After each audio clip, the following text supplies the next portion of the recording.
Hello, my friends. Welcome to the Summer 2025 Mastermind. I'm really excited to mastermind with you. Thanks for joining us.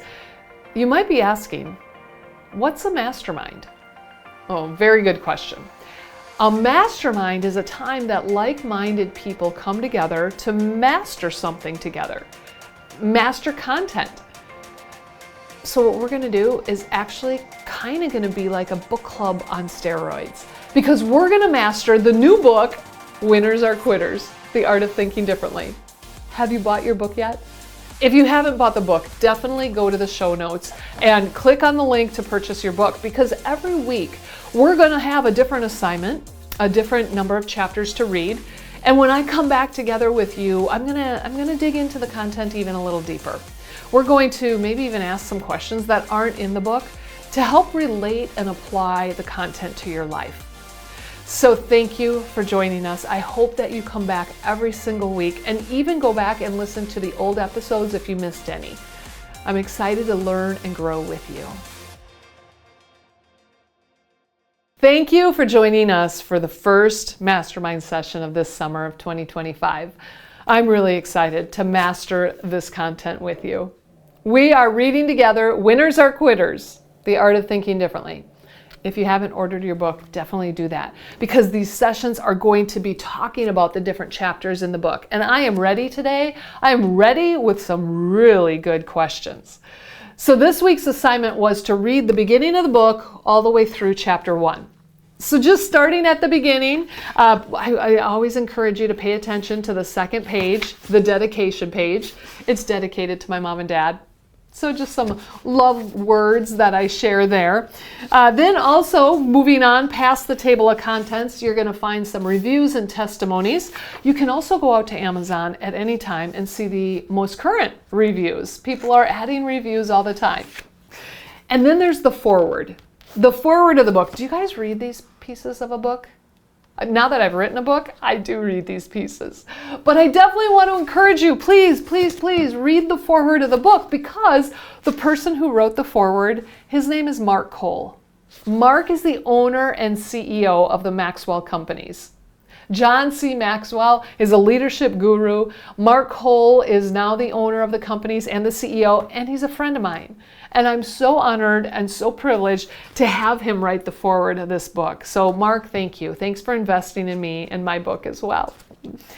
All right, then we dive right into the introduction. The introduction is about my friend Katie. Now here's a little funny extra.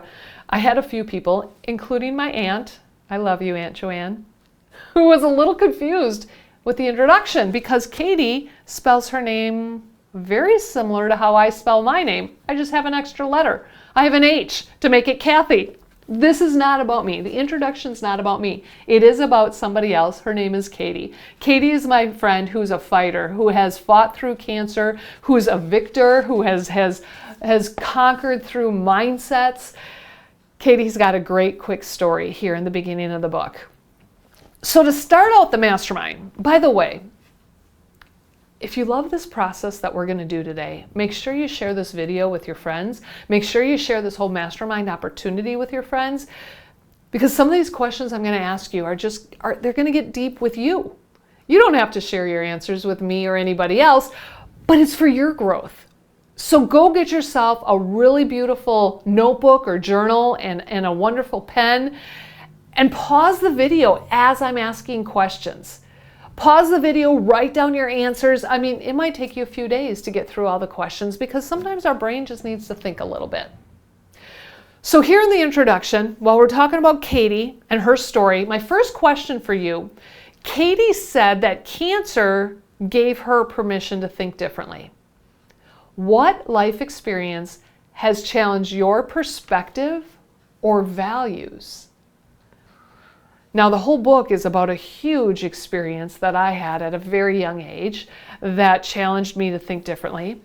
And then we've got Katie's example of cancer. We all have something in life that's just going to help us pause and truly think differently. See things for how they really are. So what is it for you? For me, to be honest, it's not only my piloting career. it's been many things throughout life. This was like the first thing that really affected my mindset. What are those experiences for you?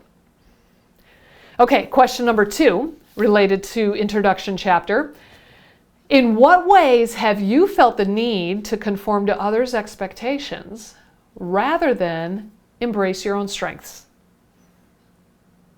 In what ways have you felt the need to lean into or conform to other people's expectations rather than lean into your strengths? The book's about a major experience in my life when I was conforming to other people's expectations, and that's not the only time I did that.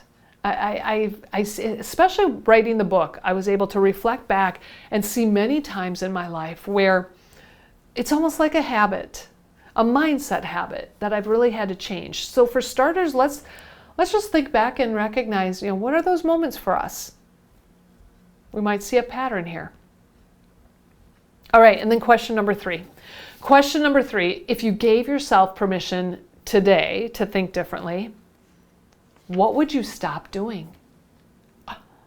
What would you stop doing if you gave yourself permission today to think differently?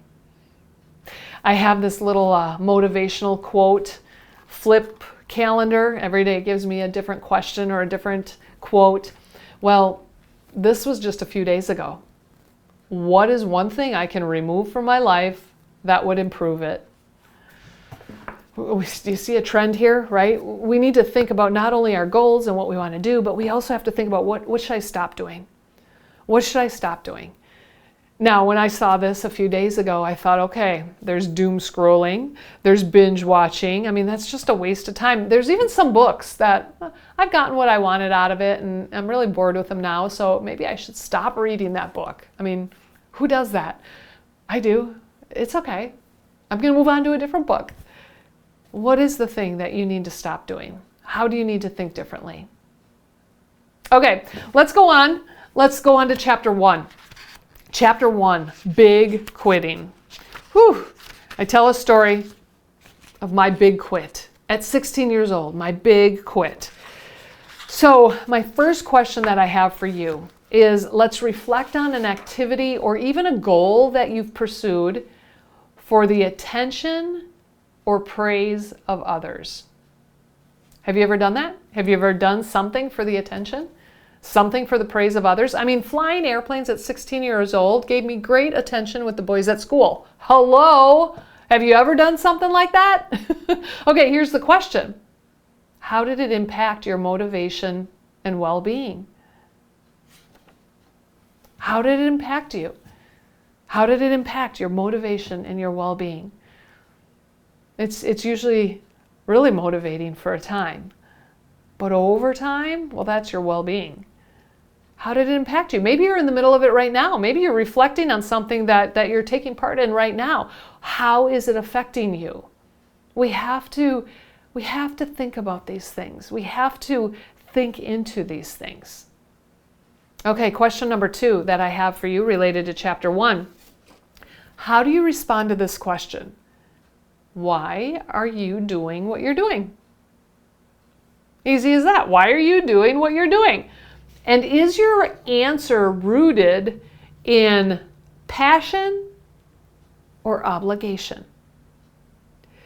When I was asked that question by my flight instructor, it wasn't a sassy type of question. It wasn't full of attitude. It wasn't like, well, why are you doing that? Nothing like that. It was just curious. Why are you doing what you're doing? I got to be completely honest. I never asked myself that question when I was signing up to be a pilot. So I had to apply. There was a scholarship being given, and I had to apply for the scholarship. I never asked myself that question on why I want to do this.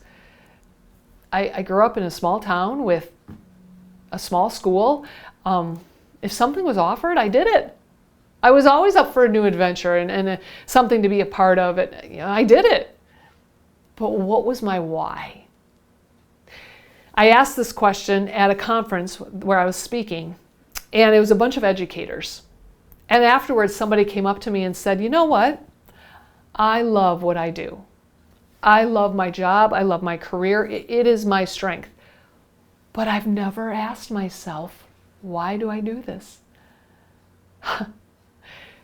It could be something you're meant to be part of. It could be something really good, or it could be something that maybe you should move away from. You still need to answer the question, why are you doing it?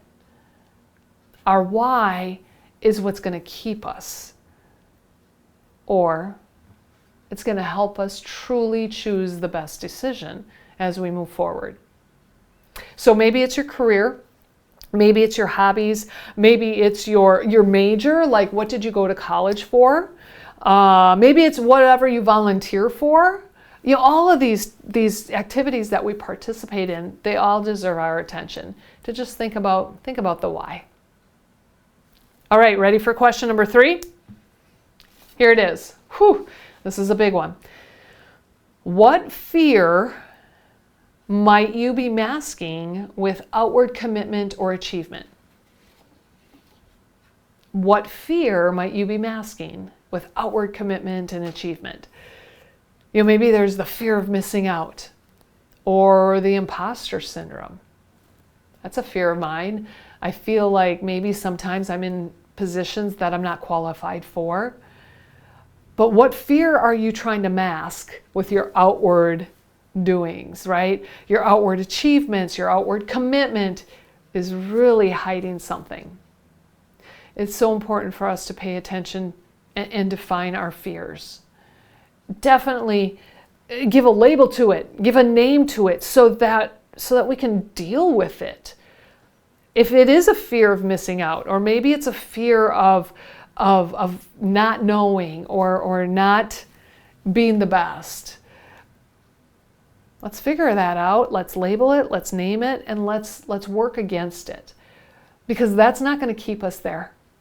That's not going to keep us engaged. It's not going to keep us connected. It's not going to keep us in our strength. Let's label it. All right, last question for you, question number 4. Is there something big in your life right now that you're continuing only because quitting doesn't feel like an option? Quitting is an option. It's definitely an option, but it's not always looked favorable. Whew. I don't know what other word I can put there. Do you know what I'm trying to say? People don't always look as quitting as favorable. Whew. I said the word right. Okay, so quitting is an option. You know, in chapter 1, the last page, I want to say we're on page 3, right in the middle of the page. I'm going to read a little paragraph here. Quitting is kind of like failure. It's not the opposite of success. It's a piece of it. By making the decision to quit flying airplanes, I now could pursue something that did not scare me. I learned that quitting isn't about running away from something. It's about running towards something else. Something that I'm excited about. For so long, I put quitting as a last option and almost as a failure. For the first time in my life, though, I put quitting at the same level as perseverance. I mean, think about that. To persevere and to grit, give it all you got. Let's figure it out. Let's find a solution. Let's win. I put that at the same level as it's time to quit. It's okay. It's time to quit. When you have them both at that equal level, now you can truly look back and say, okay, what is the best option? There's no hierarchy here, one's better than the next, or this is what I think people should do, this is what I think people want me to do. Here's my options. Which one is best for me? So question number 4 is, is there something big in your life right now that you're continuing only because quitting doesn't feel like an option? Well, what is that thing? And let's start to think differently.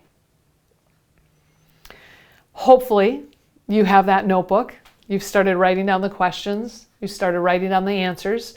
Definitely continue to ponder on these questions and dive into yourself. Let's take charge of our life. Let's own it. Let's define it. And hopefully also you've enjoyed this challenge. So please share this with all your friends and all your social media connections, and come back next week ready to talk about the next 2 chapters, chapters 2 and 3. That's your assignment. Read chapters 2 and 3. We're going to dive in again with a bunch of questions. So next week when you're watching the video, have the book, your notebook, your pen, and somehow connected to this video or audio, and we'll dive in deeper. Thanks for joining me. We'll see you next time. I hope this topic has challenged you to think differently as you strive to grow from success to world class. Please follow this podcast, share it with your friends, and follow me and Unity Consulting on all social platforms: Facebook, YouTube, Instagram, LinkedIn, and our website, unityconsultingllc.com. I look forward to connecting with you next time to challenge your habits so that you are more efficient and fully empowered.